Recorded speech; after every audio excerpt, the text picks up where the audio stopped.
پوریمه. میدونیم که فرد شب is Purim, the 14th of Adar. کی داستان پوریم رو نمیدونه؟ Anybody who doesn't know the story of Purim? Everybody knows who Esther is, who Mordechai is, who Haman is, who Chashayar is. You all know the details of the story? No. Details. من پیشنهاد میکنم که حتما بعد از کلاس امشب که من دیتیلای خیلی خیلی اینترستینگی رو باهاتون میخوام شیر بکنم، برین داستان رو بخونید با کانسیدریشن این که what are you picking up tonight. In a nutshell اصولا پوریم یه ویندوی it's a window of an opportunity, window of the light force.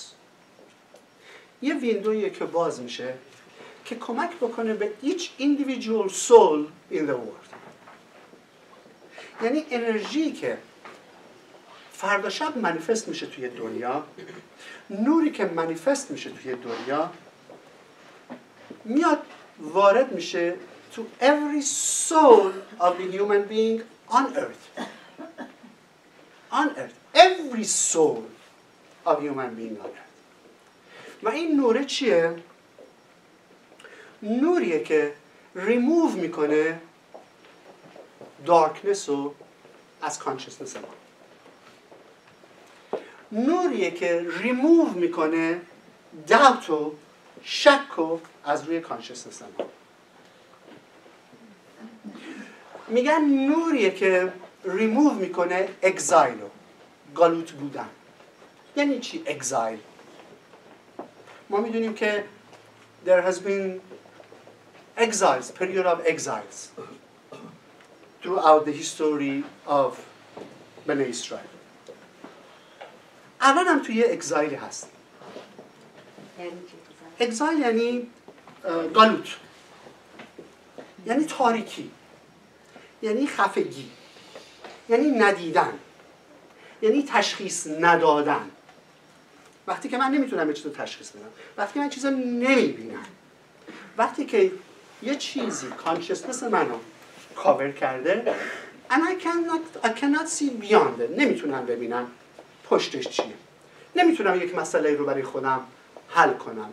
نمیتونم چیزی رو که برای من مشخص نیست رو بشناسم و درکش بکنم. نوری که پوریم اینجکت میکنه توی دنیا کمک میکنه که این تاریکی رو ریموو کنه. و اصل این تاریکی چیه؟ اسانسش چیه؟ سورسش چیه؟ داوت، شک.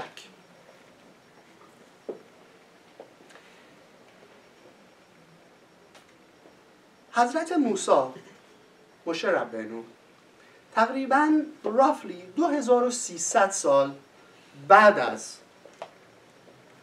آدم و حوا به دنیا میاد. حدود 1000 سال بعد، تقریباً 3320 رافلی، به تمقداش اول از بین میره. بعد یک فاصله هست بین به تمقداش اول تا ساختن به تمقداش دوم.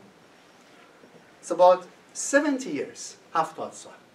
یک دوره گالوت 70 ساله، یک دوره اگزایل 70 ساله به وجود میاد.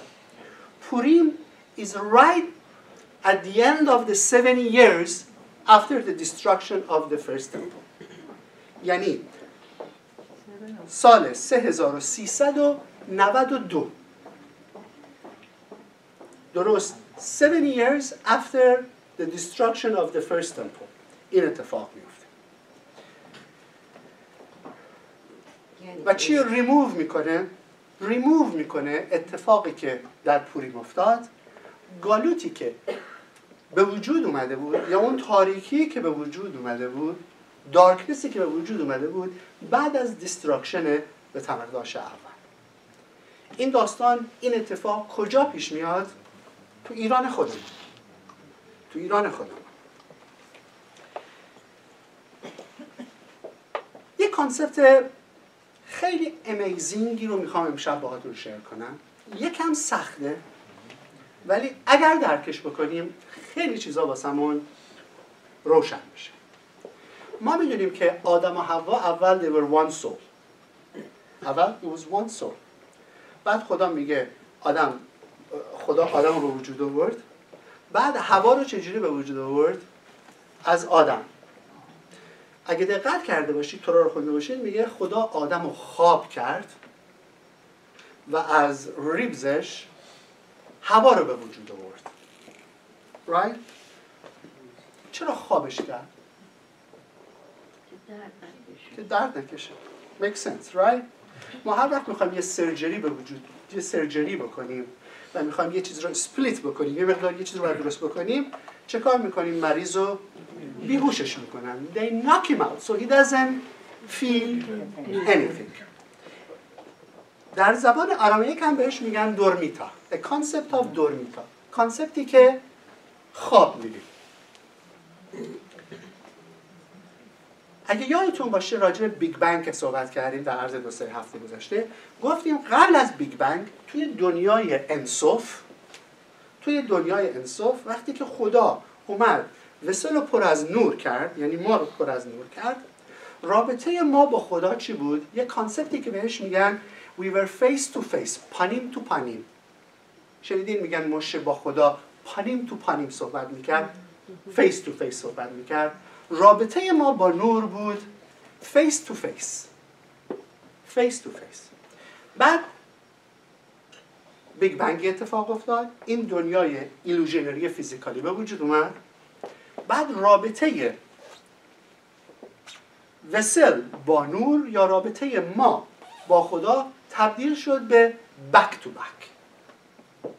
از اون حالت پانیم فیس به فیس عوض شد، شدیم بک به بک.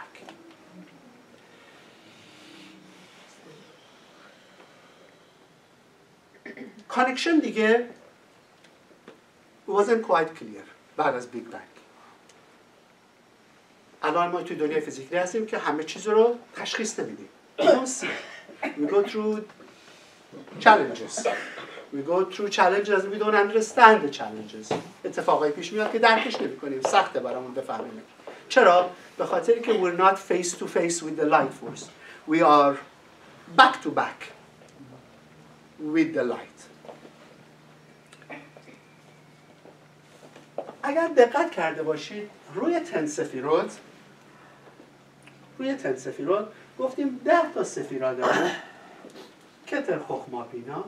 بعد 6 تا سفیرا داریم که بهش میگیم زئرنپین و بعد سفیرای ملخوت. ما توی دنیای ملخوت هستیم، دنیای فیزیکی. به این 6 تا سفیرا که میگیم زئرنپین، این دنیای روحانیته. در کبالا به این 6 تا سفیرا که میگن زئرنپین، they call this زئرنپین میل، مذکر، مرد. به ملخوت میگن فیمل. اوکی؟ هر وقت که من و شما یه چیزی رو درک نمی‌کنیم، متوجه نمیشیم، روشن نیست برامون چرا این اتفاق میفته. It's because زئرنپین which is the male and us which is ملخوت, we're not face to face, we're back to back. شما اگر با دوستتون وایسید پشتتون back to back باشه, you don't have a direct connection, you don't quite understand. وقتی که روبرو هستید, you understand. When you're back to back, you don't quite understand. حالا in order که ما با in order که ملخوت با زئرنپین بتونن فیس تو فیس باشن, باید چه اتفاقی بیفته؟ باید بیهوش بشه. باید کی بیهوش بشه؟ زئرنپین باید بره توی استیجی که بهش میگیم دورمیتا. Right? We are back to back. درست مثل آدم و حوا که they were back to back. بعد الان گفتیم خدا میگه مردو خواب کرد. Put him in a deep sleep. و بعد شدن میل and female, آدم و حوا شدن beautiful, شدن face to face. ولی in order که وسل نور رو ببینه، نور باید بره توی حالت دورمیتا، بره توی حالت خواب، بره توی حالت بیهوشی، یک پروسسی رو طی کنه تا بتونن با هم فیس با فیس بشن. Does it make any sense? Yes? Little bit?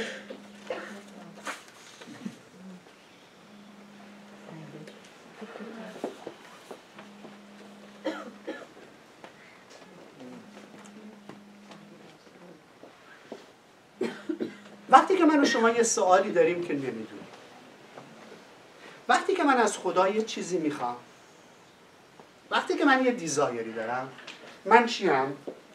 ملخوت. وقتی که یه چیز رو نمیدونم، یعنی چی؟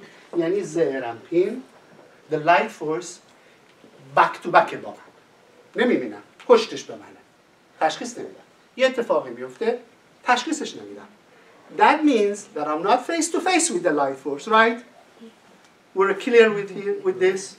حالا یه دفعه میگم که خدایا به من نشون بده که من چه کار باید بکنم. خدایا به من سلامتی بده. خدایا به من خوشبختی بده. خدایا دعای منو مستجاب کن. I ask God for a favor.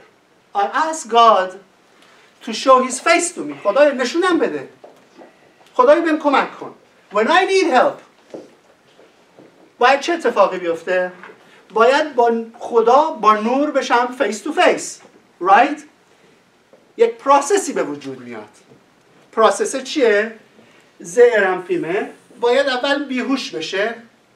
باید بره توی حالت دورمیتا. Right? که من بتونم سپریت بشم از حالت back to back بشم face to face with the light force. یک پروسسی پیش میاد. So every time you ask for the light wants to give it to you, wants to become face to face to you. ولی چه اتفاقی میفته؟ مجبوره که این زهرمپین بره توی حالت دورمیتا، بره توی حالت بیهوشی که این عمل جراحی اتفاق بیفته. یعنی چی؟ این 6 تا سفیرا کار نمی کنن، دیسیبل میشن، خواب میشن، من اکسپوز میشم به چی؟ کتر خخما بینا، به ultimate light force. ببینید 10 تا سفیرا داریم، تکرار میکنم. کار این سفیرا چیه؟ که نوری رو که از کتر میاد توی خخما، میاد توی بینا، تجزیه بشه، آروم بشه، هارنس بشه که وقتی که میرسه توی دنیای ملخوت من بتونم تحملش بکنم، بتونم درکش بکنم. حالا این فیلتری که 6 تا سفیرای هست که همون ستاره داویده، every time I ask a question, every time I ask for a light, every time I ask for an assistant, این زهرمپین goes into the dormita، میره تو اتاق عمل، بیهوشش میکنن. ملخوت فیس میشه با چی؟ کتر خخما بینا with ultimate light force. Too much light. I ask for $1,000,000. یه دفعه خدا به من چی میده؟ billions of dollars throw میکنه از این. ما یاد گرفتیم که هر وقت نور میخواد به ما برسه خودش رو تو چه شکلی نشون میده؟ Comes in a challenge. Comes in a form of challenge. It's too much light. It's too much to handle. It becomes very difficult to grasp it. پس هر وقت که من از خدا یک چیزی میخوام، هر وقت که من از نور یک چیزی میخوام، نور immediately میخواد بیاد به من فیس تو فیس بشه. خصوصیت نور اینه که به من نور بده، انرژی بده. ولی پروسسه چجوریه؟ میگه ببین you're back to back with me, you're not seeing it. Oh, you want to see it? I'll come back. There is a process تا بخواد برگرده که من باش فیس تو فیس بشم. The moment he becomes the process of جراحیه is a process. خاموش میشه، خواب میره تا برگرده رو به رو بشه. میگه خدا آدم رو کرد in a deep sleep. مرد is زهرنپین، هوا was ملخوت، was مؤنث بود. So the زهرنپین goes into the dormita. I face ultimate light force. لایت حالا اینقدر زیاده که دفعه من میگم I ask for happiness. من خوشبختی میخوام خدایا توی زندگیم. بعد نوره چه کار میکنه؟ throws me the bundle of challenges. به خاطر که نوره it comes in a form of challenges. You get it? It becomes even more difficult. Yeah. So every time you ask for light, every time you pray for something, he gives it to you. But he gives it to you without any form of restriction. He throws it at you. So what's the problem? You ask for it. The problem is, this vessel cannot handle all the light. Oh, دیوونه شدم آقا نمی‌دونی چه روزی داشتم. از صبح تا حالا بد آوردم. بد نیست. مگه نوره نمیخواستی؟ خب نوره comes in a form of همسایت، شریکت، دوستت، زنت، بچت. They all wanna create the light for you. ولی لایت چیه؟ It's too much. I cannot handle it. Of course we can handle it. به خاطر که زهرنپیمه خاموشه. It's shut down. It takes time تا عمل جراحی تموم بشه که زهرنپین دوباره شروع کنه کار کردن، این سپریشن به وجود بیاد. اون پریودی که زهرنپین خوابه موقع بیهوشی is the most difficult time. You're at the mercy of the doctor and the surgery and everything. Everybody prays for you because now you're receiving too much light without the assistance of the زهرنپین.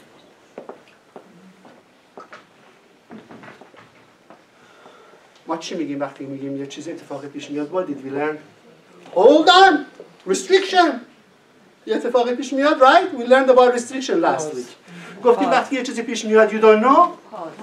Pause! What do you mean pause? Why should I pause? به خاطر که just too much light comes in and there is no help. It comes in a bundle. It comes in a bundle, but it's too powerful and we're not ready for it. There is not a lack of light in this world. There is not a lack of light in this world. What is the lack? نداشتن وسل. وسله نمیتونه تحمل بکنه. اگر وسله بتونه پاس کنه، ریستریکت کنه، push it back. کابالیستا میگن وقتی اتفاقی واسط پیش میفته is too difficult, you're building a vessel. You're building a vessel.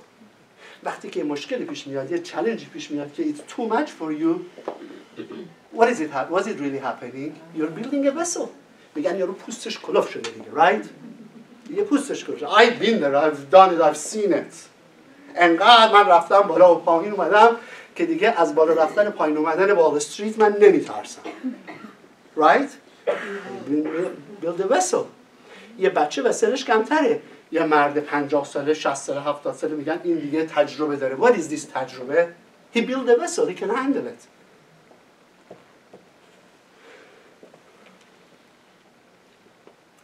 So what does this have to do with Purim?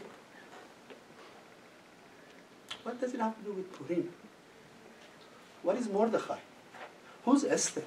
What is this Megillat all about? با این چیزی که من دارم براتون میگم.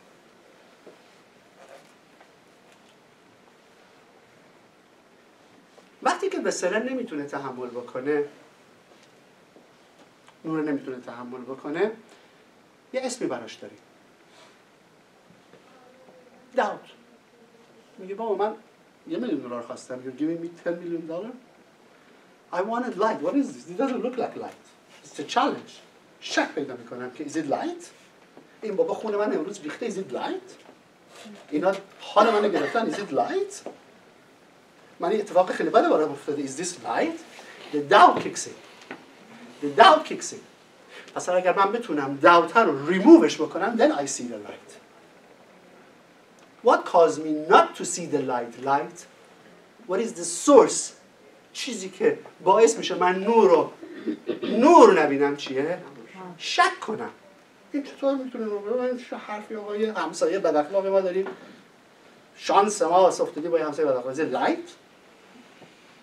این همه اتفاقای بد تو دنیا میفته. لایت it seems like a darkness. وقتی که شک پیدا میکنم دیگه I don't see the light.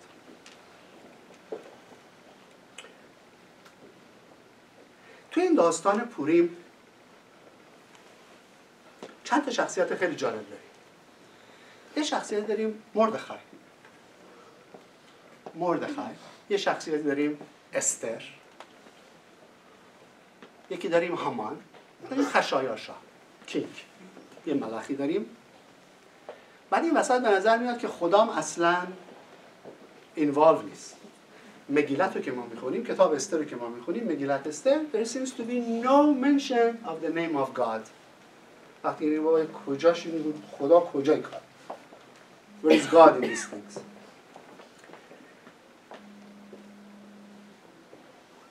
مردخای، این آقای مردخای اون وسلیه که میتونه تحمل بکنه تمام نوره رو.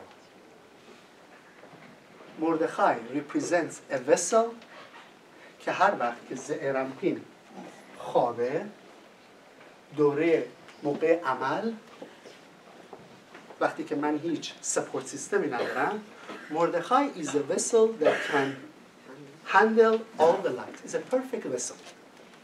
It's a perfect vessel. وسلیه که توش absolutely certainty رشد کرده. مردخای وسلیه که is a absolute certainty. absolute اموناست. absolute اموناست. برای مردخای هر چیزی پیش بیاد، مردخای can see the light from A to Z. That's مردخای. Who's the enemy of مردخای؟ کی میخواد مردخای از من ببره؟ هامان. Who is Haman? Comes from Amalek. Amalek is Safek, which is doubt. آقا این هامان توی این کتاب it's not a story. It seems like a story, but it's not a story. میگه هامان اومد گفت که آقا تمام دنیا به من تعظیم میکنن. I can fool everybody with my consciousness of doubt, except this Mordechai. This guy, I cannot penetrate to. Kill him. Destroy him. Who's the king? The king is the life force. Is the Keter Chokhmah Bina.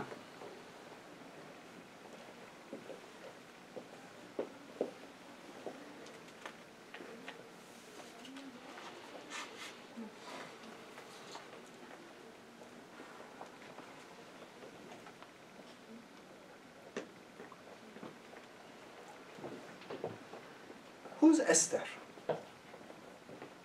The female Esther, the Malchut. Junam? The Malchut. Esther is a Malchut. Esther is a Malchut who wants to receive all the light. وقتی که مردخای میفهمه که هامان میخواد مردخای رو و تمام وسلا، وقتی که میگه تمام جویشا is all the vessels. What are the Jews? We have the desire to receive. So Jews actually is a metaphor for us. Receivers, we want to receive. میخواد همه رو از بین ببره.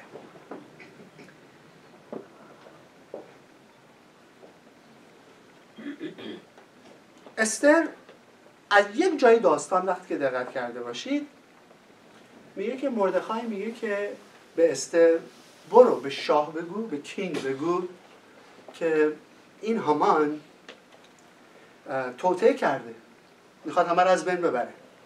بعد استر در جوابش چی میگه؟ میگه من اجازه ندارم که هر وقت که بخوام برم پیش شاه، من باید پرمیشن داشته باشم برم پیش شاه. شاه باید به من اجازه بده برم پیشش. و بعد داستان ساده اینجوریه که شاه برای خودش یک قصری داره، یک حالی داره، یک رزیدنتی داره. And he has a lot of wives. One of the wives is Esther. And کینگ هست که چوز میکنه که کی این کوینا بیان پیشش. So Esther cannot choose when to go to the king. و وقتی که مردخای بهش میگه برو به شاه بگو، at that time she cannot go. چه کار میکنه؟ استر چه پیشنهادی میکنه؟ میگه چند روز تعنیت برید؟ 3 روز تعنیت برید. 3 روز تعنیت. What is تعنیت؟ First اول بذارید بفهمیم تعنیت یعنی چی. Fasting. What is fasting? خودمون از من جدا کنیم. تعنیت is restriction. تعنیت is spiritual uplifting. یعنی وقتی که من خودم از دنیای ملخوت دیتچ میکنم I become a spiritual being. میگه چی؟ میگه ببین به این به اصطلاح بگو they have to lift themselves up to the word of spirituality. استر پیشنهاد میکنه که تعنیت بگیرن. تعنیت یعنی elevation spirituality، از دنیای فیزیکلی سپریت شدن. میگه این اوردر که من بتونم چانسی پیدا بکنم دعا باید بکنیم. We have to do something. چه کار بکنیم؟ 3 روز تعنیت بگیریم. تعنیت یعنی چی؟ تعنیت یعنی دنیای روحانیت دوئل کردن. For how long? 3 days. 3 روز میشه چند ساعت؟ 70 چند؟ 72 hours. How many name of God we have? 72. You get it? 72. این تصمیمو استر کی میگیره؟ 14 اردار 13 ماه نیسان. A year before, almost a year. اتفاق پوریم کی قراره بیفته؟ هامان کی تصمیم میگیره که همه یهودی ها رو بکشه؟ It doesn't happen overnight. پلان میکنه. هامان this power of doubt and uncertainty که قدرت استرولوژی he had the knowledge of astrology میاد ببینه کی میتونه اینا رو کی یهودی ها رو از بین ببره، کی این وسلا رو از بین ببره. میاد نگاه میکنه میگه او اینا یه پیغمبری داشتن موشه. That was their savior. That was پیغمبرشون بوده، نجات دهندهشون بوده. این که از دنیا رفته 7 ماه آدار. پس آدار is a dark time for them, is when they are weak. پس ماه آدار رو انتخاب میکنه هامان که خدای نکرده همه رو از بین ببره. یه اشتباه میکنه هامان، یه چیزی رو حساب نمیکنه که روز تولد موشه هم همون 7 آداره. موشه is born on the 7th of Adar and leaves the world on the 7th day of Adar. هامان پیش خودش فکر میکنه که من بهترین وقتی که میتونم اتک بکنم اینا رو که when they are down, they are very vulnerable. اول کلاس یاد گرفتیم که کی ما چالش میشیم when you are most vulnerable. When you're in a good place, you're unhappy and everything is fine, he's not going to challenge you. When you're sensitive, when you are down, when you feel weak, he's going to attack you. فکر میکنه هامان که when is the best time to hit him؟ مانتا آدار. کی انرژی آدار میرسه به مکسیموم اماونت خودش؟ روز فولمون آدار. 13 آدار شبش که میشه شب 14 is the best time, is the darkest time that I can hit these people. کلکولیت کرده هامان. What is Esther؟ اسم استر یعنی چی؟ پوشیده. Concealment. چی پوشیده است؟ The light force is concealed, is in the dormita. Right? So Esther is a light force that is concealed. استر میخواد نجات بده. حالا استر is the light force. میخواد دارکنس رو از بین ببره. کی تصمیم میگیره که 3 روز تعنیت بگیرید؟ درست 13 ماه نیسان. 12 ماه قبل تعنیت استر is on the 13 of Nisan, not the 13 of Adar. حالا چرا 13 نیسان استر تصمیم میگیره؟ What is about Nisan? Nisan is the seed level. اولین ماه ساله. چرا 13همش؟ به خاطر که مثل پتانسیال نورش. ما یاد گرفتیم که 12 روز اول ماه نیسان هر ماهش هر روزش انرژی اون ماه رو داره. یعنی روز اول نیسان انرژی ماه نیسان رو داره، روز دوم نیسان انرژی ماه ایار رو داره، تارس، روز سومش انرژی ماه جمنای رو داره. So Esther goes to the seed level and fix everything in the seed level که وقتی که میوهش به وجود میاد که هست 13 ماه آدار the energy is perfect.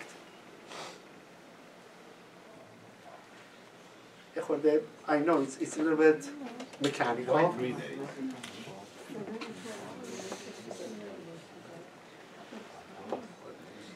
استر به مردخای میگه به مردم بگو 3 روز تعمید بگیرن، با هم دیگه عشق بورزن، یونیتی به وجود بیارن،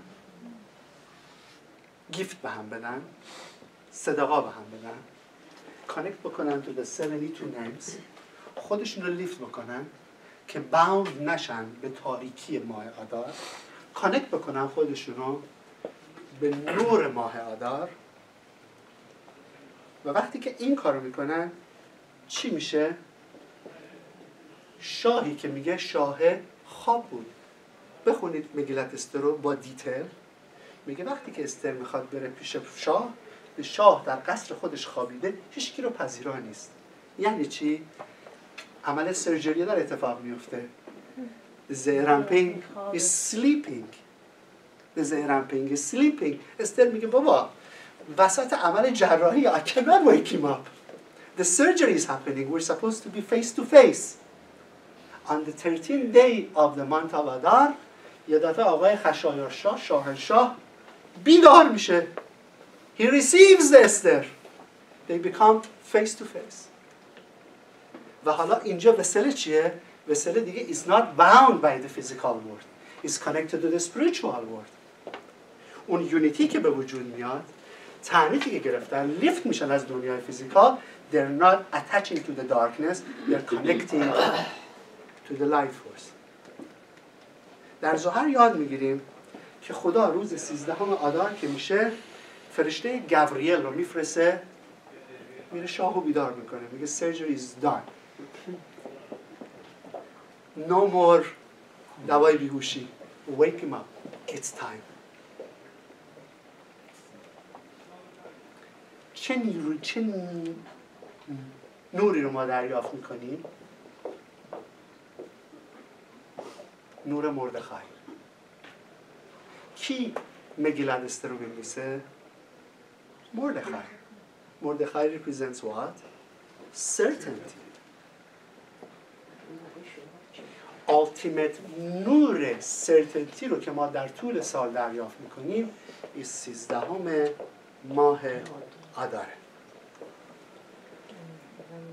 Now you know why I got knocked out with this lecture of Netanyahu Benjamin this morning. He knocked me out. Thought, oh my God, this guy was standing there with all his certainty. With all his certainty. And he referred to what? He referred to Moshe Rabbeinu's picture in the Congress. Oh my God, is this an accident? ماه آدار تولد موشه، عکس موشه توی کانگرس. And he mentioned Purim. And he mentioned Purim. And who's Esther? Why Esther? It seems that Mordechai is doing everything, but Esther is the conduit who gets things done. Certainty has to start with the ladies, with women. Conduit certainty باید با فیمیل ها باشه، با زن ها باشه، با مادر ها باشه. به خاطر همینه که زن ها they're more vulnerable to fall into their uncertainty. مار توی بهشت رفت سراغ کی؟ رفت سراغ هوا. مار میاد از هوا چی سوال میکنه؟ She asks a question. چجوری رخنه میکنه؟ اول میاد میگه که ببینم خدا به تو چی گفته؟ What did God told you? هوا میگه که خدا گفته که eat from all the trees except this one. میگه why? میگه گفته اگه از این درخت بخوری you die. میگه really? I don't think you're gonna die. She injects what? Doubt. And she becomes vulnerable. She makes a mistake. Who is Esther? Esther is the reincarnation of Hava. This time around, Esther comes and fixes what she felt in the Garden of Eden. You know what? Last time I messed up. مردخای گفتیم کیه؟ از خانواده بنیامین میاد. بنیامین، ما 2 صدیق داریم توی تورا. We have 2 righteous. تو تورا we have 2 righteous person. یکی یوسف صدیق، یکی بنیامین صدیق. یوسف میدونیم چجوری صدیق شد؟ He restricted the temptation. What temptation? Temptationی که snake داده بود به هوا through زلیخا. Now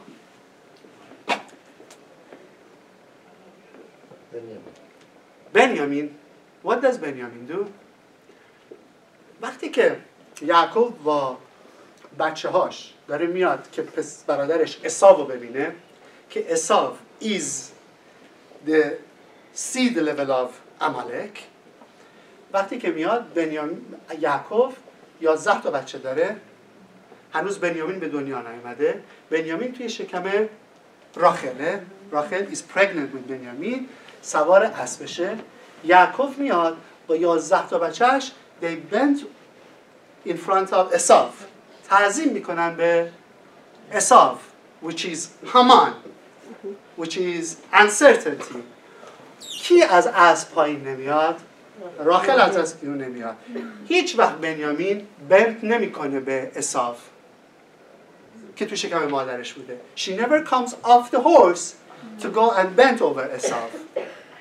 So Benjamin gets the energy of absolute certainty. She never fall for doubt. So Benjamin is born with ultimate certainty. And from Benjamin comes Mordechai. Mordechai is the ultimate vessel of certainty. Mordechai is not a name, is not a person, is a consciousness. It's a consciousness of certainty. And writes what? Megillat Esther. Megillat yani reveal, آشکار کردن. Esther means something that is hidden. وقتی که مگیلت استر رو میخونیم فردا شب what are we connecting to? An energy force that reveals what is hidden. What is hidden? The energy of certainty. So فردا شب چی ریویل میشه توی دنیا؟ Energy of certainty. شبتون بخیر.